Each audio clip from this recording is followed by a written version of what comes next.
5 лет назад, 3 мая 2014 года, российские оккупанты не пустили в Крым лидера крымско-татарского народа Мустафу Джемилева. Встречать его на админгранице в Армянске тогда собралось около 5000 крымских татар, но вооруженный российский спецназ перекрыл дорогу. Людям удалось прорвать оцепление военных, которые открыли огонь в воздух.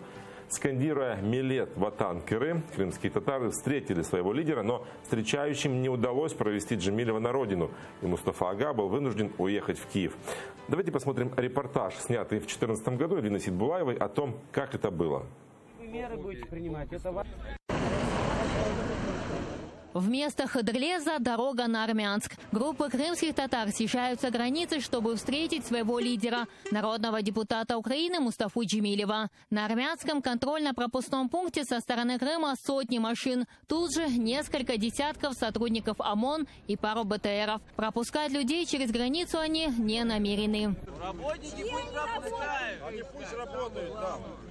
После переговоров с силовиками принято решение пропустить в сторону украинской границы только одну машину. Ту, в которой ехали глава Меджлиса крымско-татарского народа Рифат Чубаров и вице-премьер Ленур Ислямов. До родной земли несколько километров. Мустафа Джемилев без проблем проходит украинский пропускной пункт. Ну как, без всяких формальностей. Он же депутат Верховной Рады Украины, лидера крымско-татарского Джемилева. Кто же, его вся страна знает, и не только это.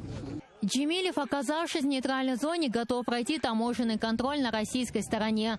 Однако сделать это ему не удается. Его отказываются впускать, мотивируя запретом на въезд на территорию Российской Федерации и Крыма в частности сроком на 5 лет. Вооруженные бойцы спецподразделения российской полиции пытались не пропустить и крымских татар, которые пошли навстречу к лидеру, как только узнали, что он прошел украинскую границу. В этот момент прозвучали предупредительные выстрелы в воздух со стороны российских правоохранителей. Произошла небольшая стычка, досталась и нашей съемочной группе. Что за камера? Уберите камеру. Тем не менее, крымским татарам удалось прорвать живой щит из российских спецназов и пройти на украинскую территорию. И вот момент долгожданной встречи в буферной зоне между российским и украинским контрольно-пропускными пунктами. Крымским татарам удалось увидеть и пообщаться со своим лидером. Во время встречи с соотечественниками Мустафа Джемилев заявил, что решение о его недопуске принималось на уровне ФСБ, а происходящее он назвал зоной русской демократии. Сегодня была проведена довольно серьезная акция, направленная против хамства оккупационных властей, которые решили, что кого-то из коренных народов и коренного народа могут они выставлять за двери Крыма, а кому-то разрешать. Это вопиющее беззаконие, не входящее ни в какие нормы. По дороге уже на турецком валу колонны крымских татар ожидал еще один сюрприз. Вооруженные люди и бронетехника. Тут уже находился и исполняющий обязанности министра внутренних дел Крыма Сергей Абисов. Он объясняет, Мустафе Джемилеву запрещен въезд в республику сроком на 5 лет. Однако на каких основаниях ответить не может. Ранее у него было уведомление о том, что Джемилева на территории Российской Федерации...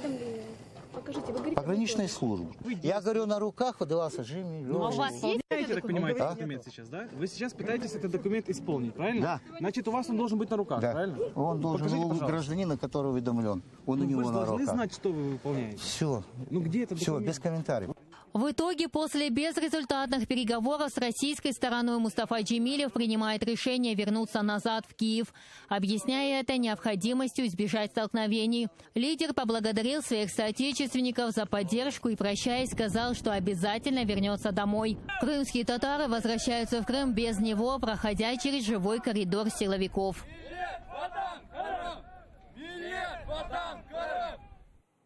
До этих событий 22 апреля Мустафе Джемилеву, когда он выезжал из Крыма, неизвестные вручили акт о запрете на въезд на территорию России до 2019 года, до этого года.